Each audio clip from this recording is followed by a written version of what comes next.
Bien, estimados alumnos, sean ustedes bienvenidos entonces a su nuevo curso de este semestre denominado Seminario de Derecho Civil. Les doy la bienvenida a un nuevo semestre online, eh, que seguramente lo vamos a ir matizando dada la estructura de la asignatura, no solo con clases teóricas, sino que de video, sino que es probable que en algún horario también tengamos que buscar una interacción sincrónica, ¿ya? Es decir, en que podamos conectar simultáneamente. No va a ser eh, a nivel de curso, seguramente va a ir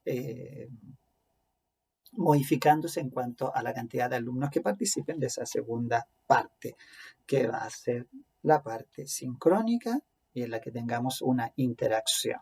¿Mm? Ya les voy a explicar por qué esa modalidad. Pero lo principal, como siempre, corresponde esta bienvenida en medio todavía de lo que ha sido este año de cuarentena, que para algunos es mejor el año en que hay que olvidar, para otros es el año que nunca vamos a olvidar y para otros este es un año en que en verdad sería imposible olvidar. Pero como sea, el año vamos a vivirlo de aquí hasta el 31 de diciembre, cuando se agote este 2020 o 2020, como ustedes lo hayan llamado. Ha sido un año difícil. Estamos a puertas ya de un cambio en la estrategia eh, y esperemos que sea siempre lo mejor. Creo que después de esta pandemia, lo que podemos ir sacando como conclusión es en verdad el cómo somos, ¿cierto? Eso es importante, ¿m? Que una sociedad también se defina a sí mismo como es, pero ojalá bien certeramente, ¿cierto? Y para definirse concretamente hay que ser muy honesto consigo mismo y hay que ser también muy autocrítico con uno y a lo mejor también bueno con uno. ¿Mm? ¿Por qué hay que ser franco? Porque hay que revelar en verdad cómo somos. ¿Ah? Somos solidarios, no somos solidarios, somos gente obediente, disciplinada, somos un país comprensivo, ¿ah? Somos un país tolerante, somos un país respetuoso. ¿Ah? El otro día estuve viendo por allí una entrevista bastante potente, la diferencia entre tolerancia y respeto. ¿Mm? Algo que el periodista le preguntaba y la persona, el entrevistado le respondía, le decía, no quiero tu tolerancia, quiero tu respeto. ¡Wow! ¡Qué fuerte! ¿Eh? Entonces ahí podríamos también, en esta franqueza, decir nosotros somos tolerantes o somos respetuosos. ¿Ah? Una serie de características que se pueden dar a través de la franqueza, ¿cierto? Y por otro lado también, que les decía yo que no solo hay que ser francos, sino que también hay que ser autocríticos. Es decir, ahí la mirada tiene que ser a lo personal. Ustedes, los que me conocen, saben que cuando uno termina un curso y comienza otro, sobre todo cuando le toca continuidad, eh, yo suelo conversar con los alumnos y decir, ¿qué falló el semestre pasado? ¿Por qué estuvimos tan complicados?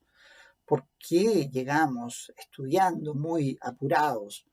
¿Ah? Eh, o a lo mejor en un análisis también positivo, ¿por qué fue tan bueno el resultado? ¿Cuáles fueron los cambios que me llevaron a que tuviera un resultado exitoso, cómodo y eficiente? ¿Mm?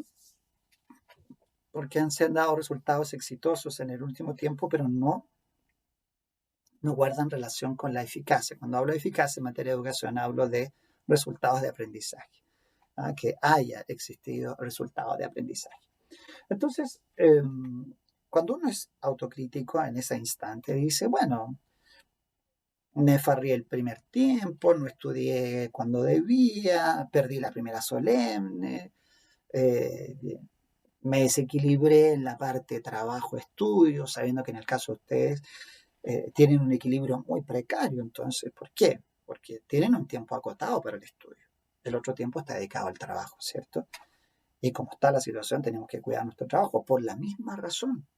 Por la misma razón, el tiempo dedicado al estudio también tiene que ser sagrado. Si yo tengo que cumplir con una jornada de 8 horas o más de trabajo y solo tengo 2 dedicadas al estudio, bueno, son 2 que tienen que dedicarse al estudio de manera disciplinada, ordenada. Entonces, muchas de esas cosas, yo pienso en lo personal, siempre estoy como muy yo, pero es mi visión la que estoy exponiendo.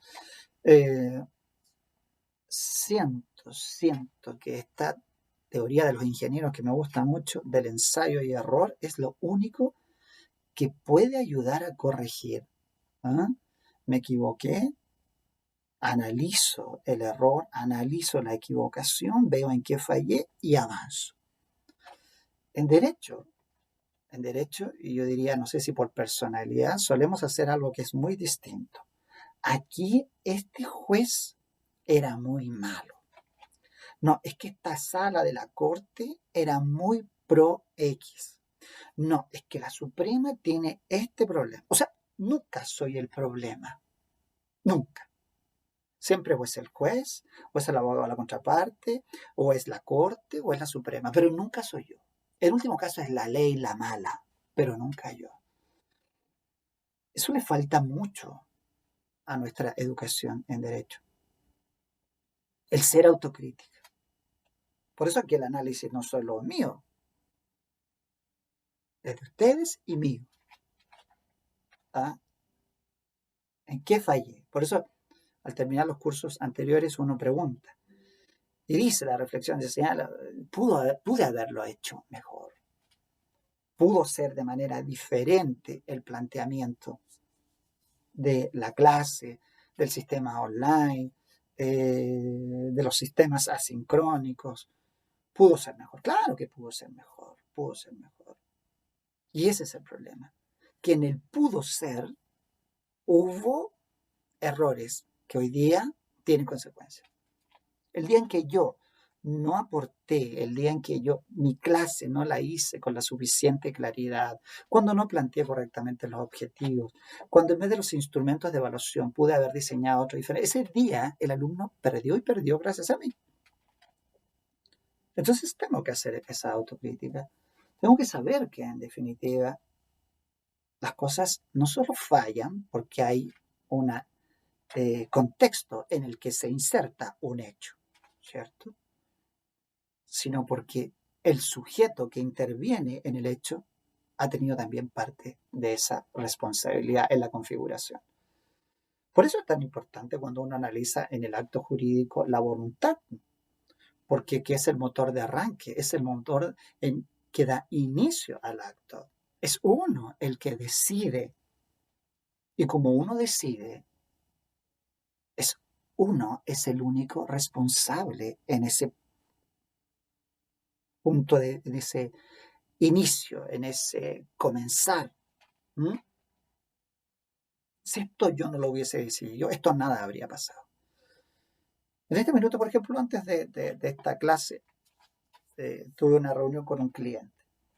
Está complicado, porque él es una empresa, tienen varios inmuebles arrendados y ustedes saben que hay un tema. Y son inmuebles destinados al área comercial, al área industrial, entonces, por lo tanto, los flujos son altos. Entonces me dice, José Luis, ¿qué hacemos?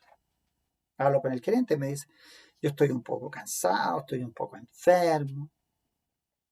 Tú me dices que si vamos a juicio, podríamos perder ante el olor a teoría de imprevisión que anda ahí en los tribunales, ¿cierto? Caso fortuito, dicen algunos, que ha sido más descartado, y otros, imprevisión, ¿no? Obligación. ¿Se fijan? que es un poco lo que vamos a hacer después también en este curso. A través de un caso, uno puede aplicar rápidamente actos jurídicos, obligaciones, bienes, contratos. Entonces, desde esa perspectiva, y volviendo a nuestro análisis autocrítico, hay que efectivamente hacer ese análisis que me permita decir, yo decidí tal cosa. Por eso hablaba yo de la voluntad. Yo decidí. Hubo un día en que yo me pude quedar estudiando y no lo hice. Hubo un día en que yo podía haberme quedado en mi casa y no me hice. ¿Y por qué no lo hice? Distintas cosas. Pero el problema es que eso trajo consecuencias. A lo mejor me enfermé del COVID.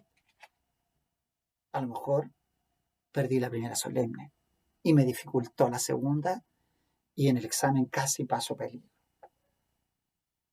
Entonces, es importante que como sociedad hagamos este análisis autocrítico. ¿En qué fallamos? ¿Por qué estamos en cómo estamos? Hay muchas variantes. Yo por ahí he escuchado muchas personas que, por ejemplo, han visto en este renacer ecológico a los animales que han vuelto al sector de las ciudades porque se han sentido menos agredidos por el hombre, claramente les demuestra que hay cosas que a lo mejor estábamos haciendo muy mal, dicen algunos. Bueno, los veganos por otro lado, ¿ah?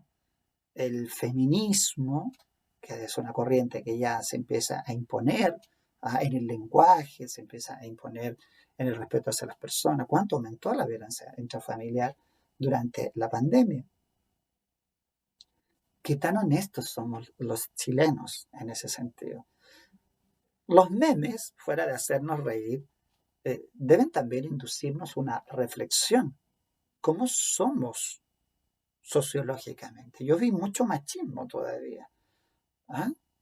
Esta particularidad de que, o de chistes en relación con la mujer, ¿ah? Que van demostrando que pareciera ser que, oh, qué terrible que los hombres se quedaron encerrados. ¿Ah? Entonces uno empieza a pensar, parece que hay todavía una fórmula que no avanza en ese sentido. ¿Ah? Bueno, y otras cosas más. Si estamos hablando de muchas situaciones que llegan a través de los memes o de los monitos, esos que llegan ahí a los celulares y que de alguna manera nos van demostrando lo que somos. Y finalmente decía yo que también tenemos que ser buenos con nosotros. Eso es importante. Lo dejo para el final. Porque también hemos reflejado que tenemos cualidades positivas. ¿Ah? Que hemos tenido capacidad para adaptarnos. La adaptabilidad, según algunos biólogos, y fíjense unos biólogos, es la característica que debemos resaltar más hacia el futuro.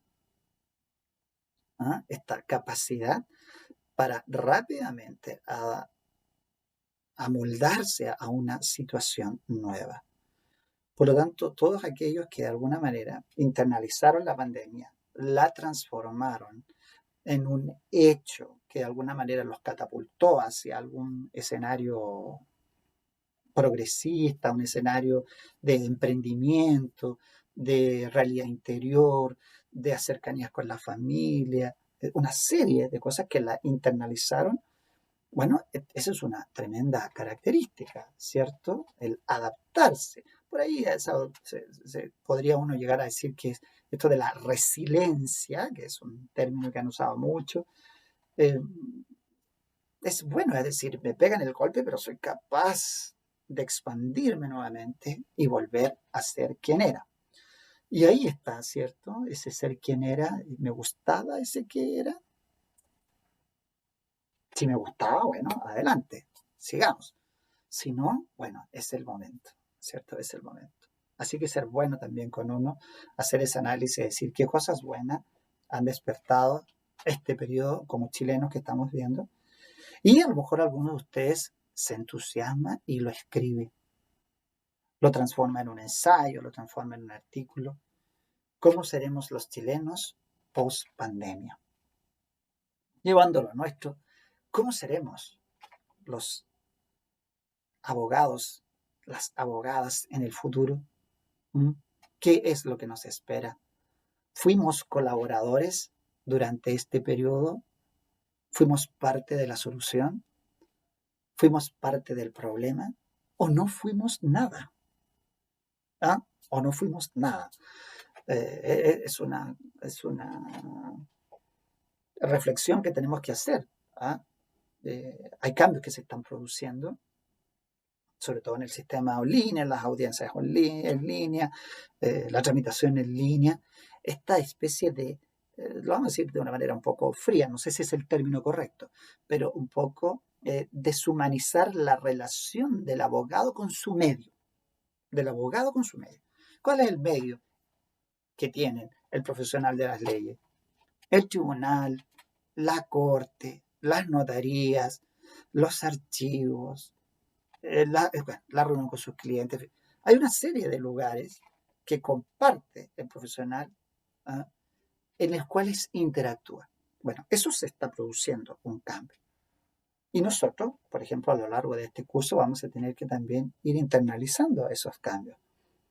¿Cómo visualizamos una justicia que se ejerce a través de sistemas en línea? Porque les decía yo, lo digo, puede que el término no sea correcto, ¿ah?, porque el deshumanizar puede tener otras implicancias, ¿cierto? Pero aquí estoy tratando de darle un sentido muy específico, que es desvincularnos como abogados, como abogadas, de los medios o de los lugares comunes en los que nosotros participamos. Ya no vamos a la notaría porque enviamos todo de manera electrónica. No vamos al conservador de bienes raíces. Ya no vamos al tribunal. Ya no alegamos en corte. Eso, eh, por ejemplo, la experiencia mía. Cada vez que yo voy a un alegato, es siempre una mañana de conversación. ¿Por qué? Porque uno llega a la corte, se encuentra con otros abogados. Si se encuentra con un conocido, bueno, ahí conversa, qué sé yo, le cuenta su causa, él le cuenta la suya, uno internaliza experiencia, que ese es un aprendizaje muy bueno, ¿ah? O a veces comparte con otros abogados que llegan. Por ejemplo, a veces llega un abogado nuevo y le pregunta a uno y le dice, bueno, eso significa que yo ya soy viejo, ¿ven? Le dice, oiga, pero ¿y si no se ve? ¿Por qué no se ve la causa? O si sale con esto, ¿qué podrá pasar? O yo tengo una contraparte, tengo que ir. Bueno, entonces uno hace como profe y actúa. Pero a veces uno se encuentra con abogados muy jóvenes que son muy rápidos en la tramitación y dice, no, no se preocupe, porque mire, tiene que ir aquí. Y lo ubica. Eso es aprendizaje. Ese aprendizaje se logra por la interacción directa de los profesionales, ¿no? Yo he hecho muy buenas amistades con abogados que hemos estado a la espera de alegatos a veces durante 3, 4 semanas. Todavía me acuerdo en una causa hace años atrás, laboral, no se veía nunca la causa. Y todas las veces llegábamos con el abogado y conversábamos y nos paseábamos. Y aprendí muchas cosas acerca de la visión que tenía un abogado, por ejemplo. En ese entonces él iba por el empleador, yo iba por el trabajador. Entonces, uno aprende esa perspectiva, un punto de vista. Bueno, todos esos elementos. Yo, por ejemplo, que voy a mi notaría, converso con el funcionario que me conozco años, ¿ah?, en esa notaría. Ustedes mismos tienen ahí, a lo mejor no sé si está presente a un compañero que es Marco, que también trabaja en una notaría, que casualmente es la misma notaría con la que yo he trabajado hace muchos años, ¿no?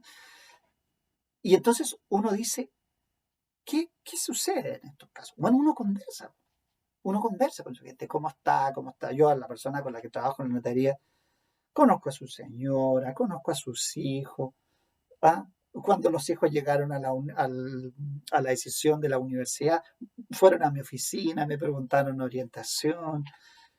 Entonces uno dice, todo eso en un sistema online se va a ir perdiendo. Se van a ganar otras cosas. ¿Cuáles son esas cosas? Otras cosas no las sé. Pero hay que pensar hacia el futuro y visualizarla. Cuando uno escribe, visualiza eso. Eso es lo que tienen que hacer ustedes. ¿Ah? Hacer esa observación de la forma en que, esta es una propuesta, ustedes pueden decir que a lo mejor la forma de hacerlo es distinta, a lo mejor es un guión de cine, que seguramente muchos van a ver, una buena novela, un buen ensayo, un video. Estos mismos videos a mí me han llamado mucho la atención. Yo me escucho y me sorprendo de mí mismo. ¿Eh? Bueno, a lo mejor ustedes también se convierten en personas que exponen a través de videos. Me he dado cuenta que la gente graba todo, graba su vida y la transforma, a lo mejor, en pequeñas novelas reales. Entonces uno va viendo que las personas efectivamente tienen distintas vidas en distintos países, en distintos lugares. Algunas cosas son muy comunes, son iguales. Me fijé, por ejemplo, lo del corte de pelo se volvió algo mundial. ¿Ah? Todo el mundo en el riesgo de que, ¿ah?, de los que están en la casa le corten el pelo, que la señora o el marido o un hijo o un hermano o una polola o un pololo le van cortando el pelo y todo el mundo dice, oh, ¿ven? Experiencias compartidas a través de esto. Bueno, ustedes pueden elegir, pero no deben quedar, digamos, sin pronunciamiento en lo que ha pasado este año. Tienen que quedar con una visión, sea para ustedes, la personal, sea para sus hijos, sea para sus padres, sea para sus futuros alumnos. ¿Mm? Para sus futuros alumnos. Bien, pues, dicha esta introducción que está bastante extendida, así que yo creo que seguramente mi rating debe estar por allá abajo. Analicemos un poco el curso. El nombre, les decía yo al comienzo, puede ser un nombre que no sé si lo dije, pero puede no inducir el verdadero objetivo que tiene un seminario de Derecho Civil. Porque la expresión seminario efectivamente suele ser usada con distintos contextos. Si se va a tratar un tema, y uno va al seminario, ¿cierto? Y se escuchan temas específicos acerca de una área de la ciencia. Es una posibilidad. La otra es que compartan el nombre con seminario de titulación y en el fondo no existe una preparación para hacer la tesis. Bueno, aquí el seminario está tomado como un efecto o con un objetivo de recordación para un objetivo final. Y ahí es donde yo digo que tenemos que hacer un pequeño cambio. Porque si uno mira el programa, yo no sé si ustedes ya lo vieron a esta hora, es como colocar todos los derechos civiles este semestre, ¿cierto? Y por supuesto que eso es inviable. Si por algo estuvieran distribuidos a lo largo de 6 semestres, no íbamos a conseguir verlo en uno solo. Y por lo tanto, queda claro que ese no es el objetivo. Queda claro que el objetivo no es que usted vuelva a ver todos los contenidos de la misma forma en que ya los ha visto hasta este día. Al contrario, aquí lo que debe uno colocar de inmediato es el final. ¿Hacia dónde voy? Y tenemos dos opciones. La primera es pensar que el objetivo final es llegar con un porcentaje, no voy a decir cuál, con un porcentaje del examen de grado estudiado. Es una posibilidad, ¿cierto? El porcentaje no lo puedo decir en verdad, porque pues no sé cuánto ustedes van a aprovechar este curso y luego de este curso cuánto tiempo se van a dar para estudiar su examen de grado. Entonces, estamos hablando de agosto, septiembre, octubre, noviembre. 4 meses, pongámoslo así. 4 meses en los que usted puede plantearse como objetivo decir, esto lo voy a dejar como mi preparación para el examen de grado. Primer objetivo. Pensando bien, allá, en el resultado. Preparé un buen examen de grado. El resultado del aprendizaje cumplido porque preparé un buen examen de grado. ¿En qué porcentaje? No lo sabemos. Puede ser en un 30%, puede ser en un 40%. Yo creo que hasta el 50%. Hasta el 50%. O sea, más allá sería realmente que usted al día siguiente de terminar este ramo siguiera de inmediato con el estudio del grado. Entonces ahí ya diríamos si el objetivo se cumplió al 100%. Es difícil porque, salvo que ustedes estén programados así, que es bueno, que este día 1 sea el día de programación. Ya podemos hablar de eso. Segundo objetivo, pensar que Seminario de Derecho Civil está enfocado en el ejercicio. Parte del programa dice eso, porque siempre las asignaturas tienen que tributar al perfil de egreso, ¿cierto? Y se supone que aquí nos estamos preparando porque son abogados que van a salir a un ejercicio profesional predominantemente y digo de servicio sin apellido, en el sentido de que puede ser para trabajar en el servicio como abogados, en el servicio, en el área pública, que pueden. El área privada aquí queda más restringida. Las asignaturas están todas enfocadas a que el ejercicio sea un ejercicio de litigación, de abogado litigante, ¿cierto? No de asesor. En general, yo diría que ninguna universidad que se pretenda, alguien podría decir que haya universidades que están enfocadas en la asesoría, pero eso no es así. Es muy difícil que con un curso de pregrado se transforme al alumno en asesor, salvo la asesoría lógica que tiene el perfil del litigante.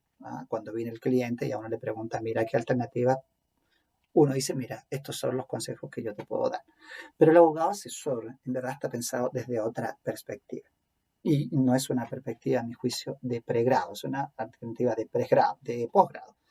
Cuando el abogado es contratado por una entidad para efectivamente, dado su grado y su nivel de conocimiento, pueda instruir y dar a conocer los lineamientos básicos de lo que debe ser tal o cual solución al problema.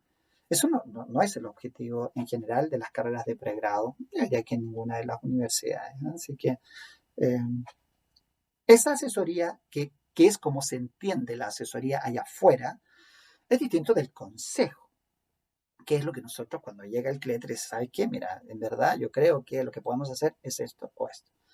Entonces, esta asignatura puede tributar también a eso, puede tributar a que el ejercicio profesional inmediatamente después de egresado tenga un piso, esté sostenido en precisamente una integración de todas el área del derecho privado, que seguramente no he visto las conexiones que tenemos con las otras asignaturas, pero que seguramente lo deja en una posición de tener un buen inicio laboral.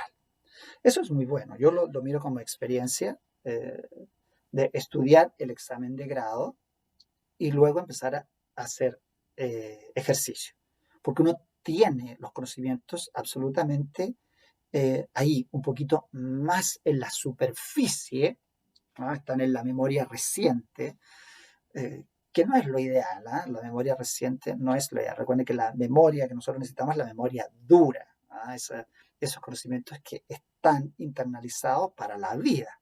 Eso es que cuando usted sea abuelito y antes de morir diga, bueno, y la tradición era un modo de adquirir el dominio. Bueno, y con eso se finí, ¿no? Entonces, ese objetivo también puede ser y también se puede lograr.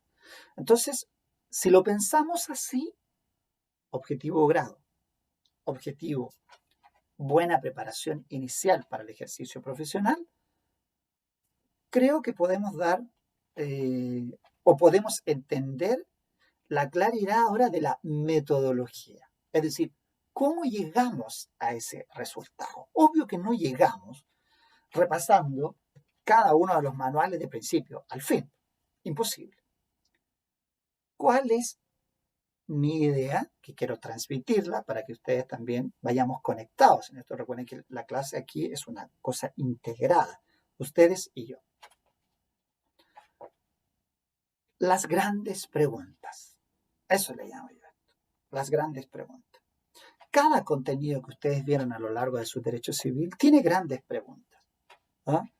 Y esas grandes preguntas son las que nosotros vamos a ir analizando más o menos semana por semana.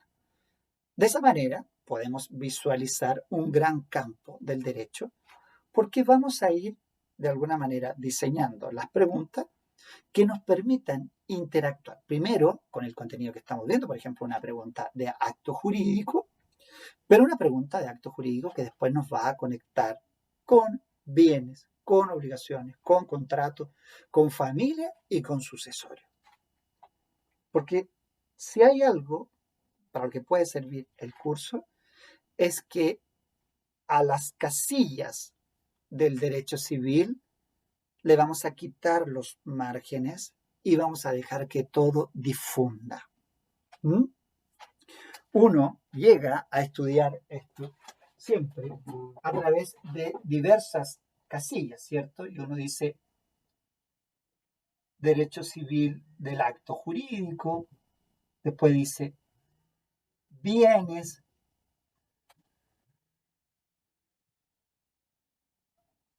el coordinador de su escuela me está llamando, pero no puedo atender.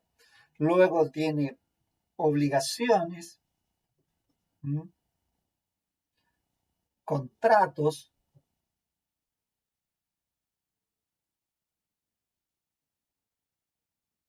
de familia y de sucesorio, ¿cierto? Por decir básicamente la estructura, ¿cierto? Pero ustedes ya detectan que lo que nosotros perseguimos como resultado final es precisamente que todas estas áreas se vayan uniendo. Porque el derecho civil sigue siendo uno solo, ¿cierto? Así que desde esa perspectiva, lo que nosotros vamos a ir viendo son las grandes preguntas que nos permiten integrar esto. Y que ni siquiera pueden ser grandes preguntas, porque lo que pasa en un punto muy pequeño tiene un impacto en todo el sistema patrimonial. Cuando uno habla de un acto jurídico, está hablando simultáneamente de una obligación y de un contrato, ¿cierto? Si yo hablo de la compraventa, hablo de la voluntad inicial, hablo del efecto que esta provoca y de las obligaciones que surgen para cada una de las partes, sin perjuicio que este elemento que es tan fundamental pueda impactar los contratos, como si las personas se casan, como si las personas se mueren. ¿Mm? Entonces, desde esa perspectiva, no hay nada nuevo bajo el sol en lo que yo les estoy evidenciando. ¿Mm? Ahora, grandes preguntas, acompañadas de qué?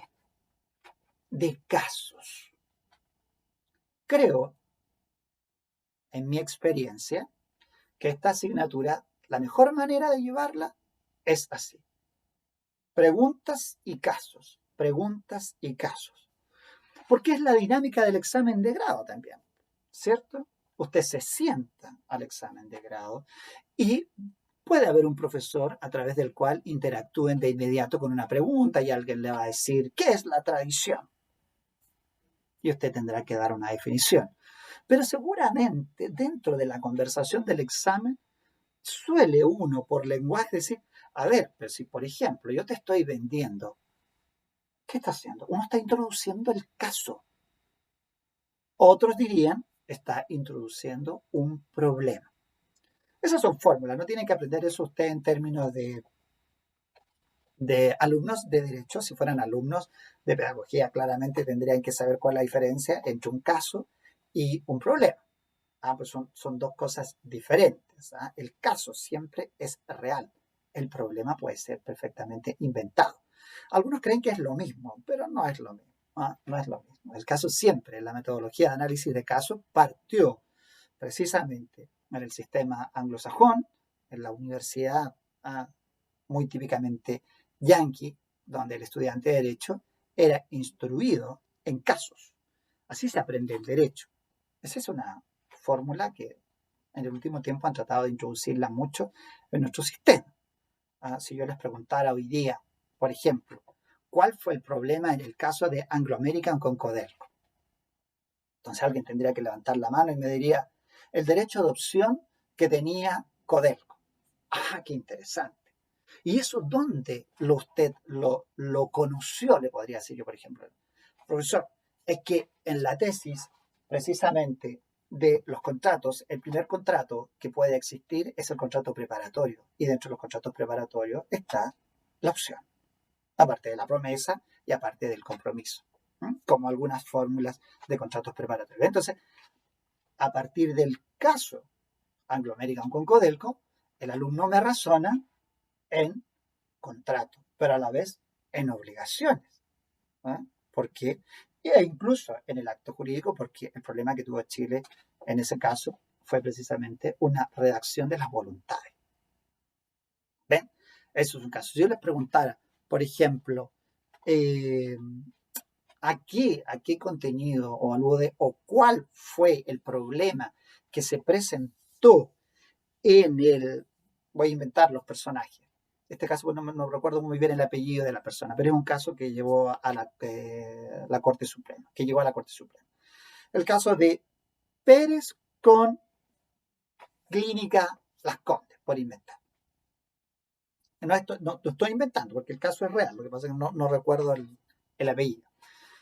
Entonces, alguien me va a levantar la mano y me va a decir, profesor, ahí en ese caso la Corte Suprema consideró que la responsabilidad contractual y extracontractual es una opción, es un derecho que tiene la víctima para elegir cuáles de los dos sistemas puede llevar para determinar la responsabilidad. Entonces nos vamos nuevamente a contrato, nos vamos nuevamente a obligación, nos vamos nuevamente a acto jurídico. Si yo les dijera, a ver, quiero que me digan cuál es el problema que generó el caso Atala, por ejemplo. Profesor, ¿qué fue? Fue un tema de cuidado personal, basado en la idoneidad de los padres para cuidar a los hijos cuando es una pareja homoparental. Perfecto. ¿Ven? Cuando uno habla de casos, está hablando de situaciones que son reales. El caso, por ejemplo, que veíamos el semestre pasado, si yo le preguntara, ¿cuál es el conflicto en el caso Tompkins? Entonces me diría, profesor, apertura a la sucesión. ¿Por qué? Porque en el caso de apertura a la sucesión, el problema era que Douglas Tompkins no tenía domicilio en Chile, según la parte demandada, que está representada por su mujer, y según la parte demandante, que está representada por sus hijas, dicen que sí tuvo domicilio en Chile y por lo tanto la legislación que se aplica en ese caso es legislación chilena. ¿Ven? Entonces, cuando uno utiliza eso, nos sirve para ir aprendiendo a partir del caso. La mejor forma de estudiar casos son aquellos que hayan tenido cierta relevancia en términos de impacto jurídico. Por eso, algunos profesores tienden a confundirse y creer que inventar un problema puede ser un método de caso. No es así. En el caso del aprendizaje basado en problemas es diferente, porque ahí yo recreo un problema que reúna todos los elementos para que el alumno, de alguna manera, traiga a su mente, al conocimiento expuesto, todo lo que sabe acerca de ese punto. Como por ejemplo, si yo les dijera, miren, el problema es que la persona efectivamente está discutiendo, los herederos, que la casa que está allí es parte de su padre y parte de su madre. El problema está que quien murió tenía hijos de un primer matrimonio e hijos de un segundo matrimonio. Entonces, el alumno, yo le voy colocando los elementos. ¿Ven? Entonces yo le dije, 2 matrimonios. Hijo primer matrimonio, hijo segundo matrimonio. ¿Y qué tenemos que resolver? Un problema de quién es la casa. Entonces le digo, la compró antes de casarse en el primer matrimonio. Le agrego ahí un pequeño elemento. Entonces la persona va a tener que decir, si la compró antes de casarse, entonces era bien propio. Pero resulta que después se separó. Y en ese caso, ¿qué pasó? ¿Ven? ¿Se casó o no se casó en sociedad conyugal?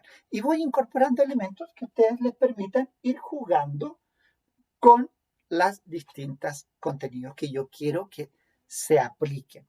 ¿Ven? Esa es la diferencia entre a que vayamos con casos y vayamos con problemas. Seguramente nosotros vamos a usar las dos. ¿Ya? ¿Por qué?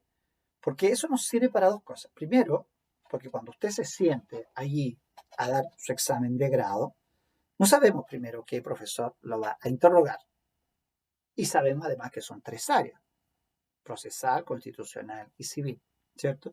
Entonces, tiene que estar preparado primero para que alguien le diga qué es la tradición, o para que otro profesor le diga qué podríamos hacer, por ejemplo, si la tradición fue hecha por una persona que estaba comprometida, ya estaba de novio para casarse, y resulta que cuando se casa recién se produce la inscripción, ¿no? Caso típico, por ejemplo, es la pregunta, a veces a mí me ha tocado hacerla, de la promesa. ¿Qué pasa si alguien prometió celebrar contrato de compra-venta de un inmueble estando soltero y luego se casa? ¿Ah? Y se casó justo en sociedad conyugal, digo yo. En ese caso, ¿cómo debemos resolver? Ahí le estoy colocando un problema. ¿Ve? Entonces, a través de esas dos fórmulas podemos ir viendo. ¿Estamos claros? Entonces, ¿cómo van a funcionar los objetivos y cómo van a funcionar precisamente la metodología? Nos queda un elemento más en la metodología, que es la forma de las evaluaciones. ¿Cómo vamos a irnos evaluando? Aquí creo que la mejor forma de evaluar es que ustedes empiecen a exponer. No digo disertaciones, porque en derecho civil eso no funciona. No es una herramienta muy metodológica, no. Eh, Cuando digo exponer, digo, vamos a poner un caso, o vamos a poner un problema, o un día vamos a poner un cuestionario, invento. Entonces, en la modalidad sincrónica que vamos a tener que seguramente distribuirla de una manera diferente. Así que aquí les voy a pedir un poquito de flexibilidad, ¿ya?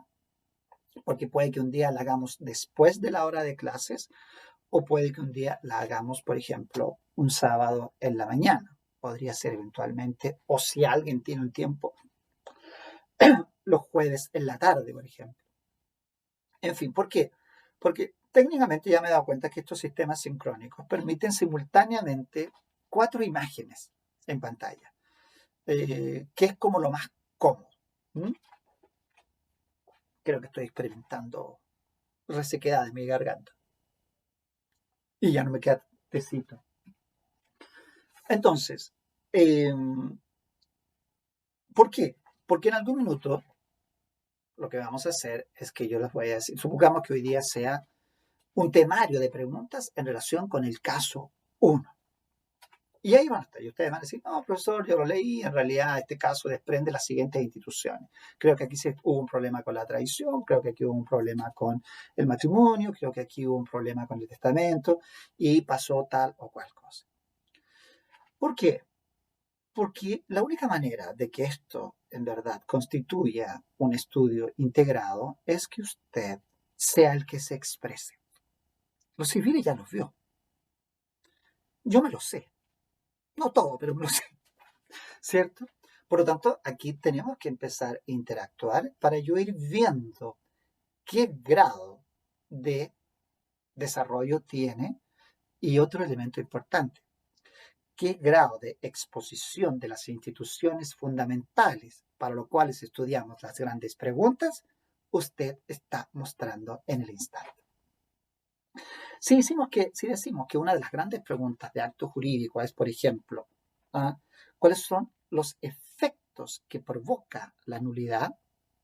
Y se ha estudiado un caso de nulidad, la conversación tiene que rondar en términos en los que el alumno, en su conversación, no va a tener que expresar nulidad absoluta, nulidad relativa, plazo, contrato, vicio, causal, efectos respecto a las partes, efectos de terceros. Todo eso me lo va a poder exponer, sea por el problema, sea por el caso, sea por las preguntas. Esa es la idea. ¿Ya? Como siempre, una buena recomendación que vino para mí, porque yo también lo fui y todavía lo soy. Los tímidos tenemos dificultades en estas cosas. ¿Ah? Aquí no queremos tímidos, porque yo lo soy también, así que no crean que no crean que sé que esto no es difícil, o sea, que esto es fácil. No crean que esto es fácil, no lo es. Pero necesitamos esa exposición, ¿ya? Necesitamos que pasemos esa barrera. Por lo mismo sé que todas las conexiones no son buenas y que a las mismas horas no todos. Entonces, la idea es que cuando venga ese ejercicio, yo diga ya, aquí van los 4 primeros, tal día, tal día. Si alguien no puede, integramos con otro y así vamos fijando. En lo personal les digo que obviamente el año ya está atrasado. ¿Y qué significa eso? Que la cantidad de alumnos es altísima, ¿no? No es baja en mi caso personal, eh, pero eso no es excusa. ¿Mm? Así que hay que tratar de hacerlo lo mejor posible. Por eso quiero que las condiciones queden claras ahora. ¿Mm? Eh, Recuerden que yo soy una persona que entiende absolutamente que ustedes trabajan, pero también recuerden que los estoy educando para ser profesionales no de vespertino, no de diurno, no de A, no de C, sino que para responder como respondería un abogado de Harvard al problema. Es decir, tienen que estar preparados igual como el mejor de los profesionales que se forman en las universidades. No hay piedad en ese sentido. ¿Ya? Y no he consultado, pero obviamente que aquí la exigencia, esto se transforma como los laboratorios en materia de ciencia o como los talleres en arquitectura. Fijada la audiencia para que los alumnos comparezcan, eso tiene nota. Y si el alumno no está, no tiene nota. Y ustedes saben lo que significa no tener nota. O sea, 1.0. Hay parte de la escala pedagógica actual. Bien, así que a tenerlo presente. Bibliografía, obviamente, tienen a lo largo de todos sus años un manual. En acto jurídico han podido usar a Vial del Río, con su famosa teoría del acto jurídico. Pueden usar también a eh, Ramón Domínguez con su teoría general del negocio jurídico. A mí me gusta mucho porque obviamente Ramón Domínguez es una eminencia en derecho civil y ha hecho este manual que, fíjense, qué más abordable que esto, ¿m? Pero con una visión un poquito más moderna. De los bienes, nada que hacer, el gran Daniel Peñailillo en su manual de bienes. Para obligaciones, Mesa Barros, sagrado, sagrado, Mesa Barros, en obligaciones y en contrato. ¿Eh? También está el de obligaciones de René Ramos, ¿eh? Que está más comprimido y pueden usarlo también. Aquí no pueden ir a los grandes textos, no es el momento. De hecho, ya no lo fue. Los grandes textos son experiencias que ustedes tuvieron que tener a medida que fueron estudiando sus civiles. Hoy día están en una dinámica diferente. Ojalá, si tienen tiempo, leen una de Liu, ¿ah? O las obligaciones de Claro Solar, que son como 4 tomos. Que mejor. Yo no los puedo incentivar a que no lo hagan, al contrario. El tema es el tiempo. ¿Mm? Para contratos, ya dije, obligaciones y contratos, Mesa Barro, el gran profesor que sus manuales están hechos para alumnos. También están contratos, específicamente, Hernán Troncoso y Carlos Álvarez. No sé si están juntos ahí, parece que están juntos, que pueden utilizarlo. Y para familia y sucesorio, don Hernán Troncoso. Fíjense, algo sencillo, algo simple. Algún profesor me podría decir, profesor, pero usted le está dando literatura muy básica. Creo que es una falta de respeto con los profesores que se han esforzado por hacer esos manuales. Si ustedes y yo fuera consciente de que el tiempo que tienen es mucho más. Sería una irresponsabilidad de ustedes que no se preocuparan de ir a manuales más extendidos o tratados. Fíjense que yo hablo de manuales. Pero si no tienen tiempo, si el tiempo es escaso, pueden ocupar estos manuales que yo les he dicho y deberían tener una preparación, perdón, en el nivel del mínimo exigido. O sea, ningún abogado puede saber menos que eso. De ahí para adelante la responsabilidad es suya.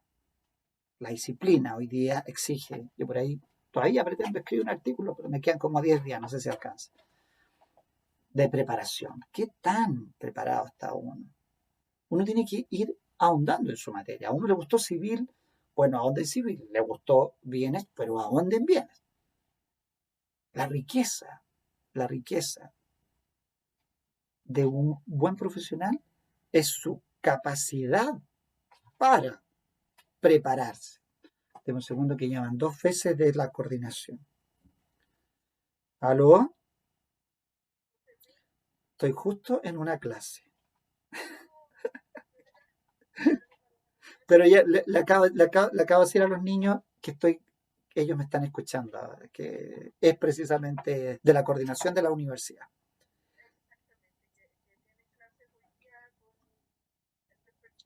Sí, de hecho ya hice la aceptación y todo, y ahora estoy preparando el material y todo. ¿Quién? Ah, sí lo vi, pero es que ya había empezado la grabación, ninguna posibilidad de contestar.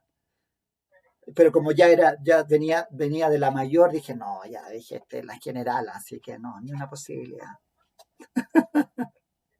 Ya pues, ya que estés bien. Chao, chao.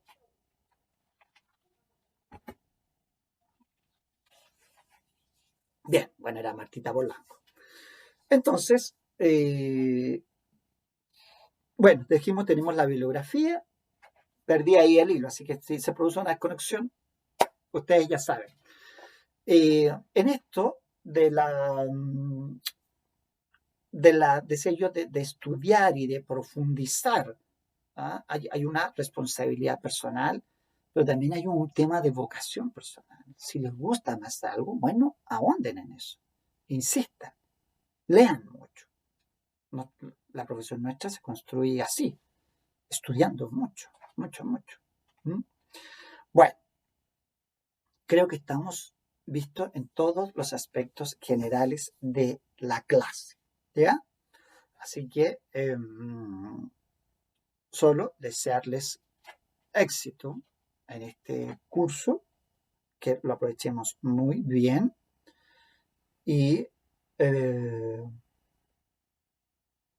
el próximo video ya vamos a dejar 2 videos porque no podemos hacer todavía lo sincrónico, dado que necesitamos primero eh, generar las grandes preguntas. ¿Ya? Así que vamos a dejar un video también para entender cómo va a ser la modalidad en esa parte. Bien, eso. Así que revisar lo que viene después, que no sé si lo vamos a dejar en un video explicativo o lo vamos a dejar en un taller para trabajar ya desde el primer día. Porque ya sabemos que tenemos que trabajar en orden, es decir, tenemos que partir por el acto jurídico. Pero yo aquí voy a hacer, el programa parte en acto jurídico, pero yo voy a hacer un primer, voy a hacer como un ensanchamiento aquí, porque hay una pregunta que suele ser hoy día pertinente en los grados y que en realidad también los perfecciona a ustedes, y es que antes de entrar a la temática hay que ver el tema de la constitucionalización. Muchas de las preguntas que en lo personal hago provienen del área constitucional. ¿En qué sentido? Cuando el profesor está hablando de las garantías, bueno, yo cuelgo de allí y a la primera que nombre que se relaciona con derecho civil, la tomo. Hablo de la propiedad, pregunto sobre la propiedad en la Constitución. Hablo de la familia, pregunto sobre la familia en la Constitución. Hablo de la autonomía de la voluntad, pido que me hablen de la autonomía de la voluntad en la Constitución. Bien, así que esa va a ser nuestra primera dinámica, que es conversar acerca de la constitucionalización del derecho civil. Bien, Un gusto, como siempre, estar con ustedes. Sé que vi varios nombres conocidos allí en nuestra lista. Algunas recomendaciones de orden logístico. Eh, no me envíen correos al correo de la plataforma, por favor, porque ese correo yo no lo reviso. Yo no lo reviso. Yo reviso el mío, que ustedes conocen ya, que es antiquísimo y con todas las críticas que ustedes siempre me hacen, porque es Yahoo, ¿cierto? Al lex-jl@yahoo.com. Colocándole siempre, en este caso, eh, el, la referencia, ¿ah? Seminario Civil UNC. Eso es importante, porque recuerde que recibo mucha comunicación. Entonces, si no sé de dónde viene, perdemos tiempo entre que yo pregunte de dónde es, qué escuela y eso. Entonces, si colocan SEM, Civil, UMC. Porque tampoco me coloquen Civil UMC, porque aquí en la universidad, además de este ramo, tengo familia y tengo bienes. Entonces puede provenir de cualquiera del grupo. Bien, eso sería todo, al menos con esos datos. Bueno, cualquier cosa vamos a ir quedando. Entonces, va a quedar ahora en la plataforma para que lo revisen como primera actividad. Si tienen dudas, miren, yo sé que la plataforma tiene una complicación, porque a veces a mí me aparecen que ustedes dejan alguna pregunta, pero resulta que las preguntas empiezan a quedar rápidamente muy abajo. Entonces, algunas, si alguien lo desea, la va a dejar allí y si cuando yo accedo la pregunta todavía está visible, la voy a poder responder. Si ya quedó muy abajo, me va a ser difícil. En ese caso, si no la he respondido, correo al Lex para que me diga, profesor, estoy dudoso con esto, me falta esto. Y ahí podemos ir generando nuestra mecánica, porque también tenemos que aprender cuál va a ser nuestra mecánica ahora. Bien, bueno, éxito, que nos vaya a todos muy bien, a cuidarse mucho.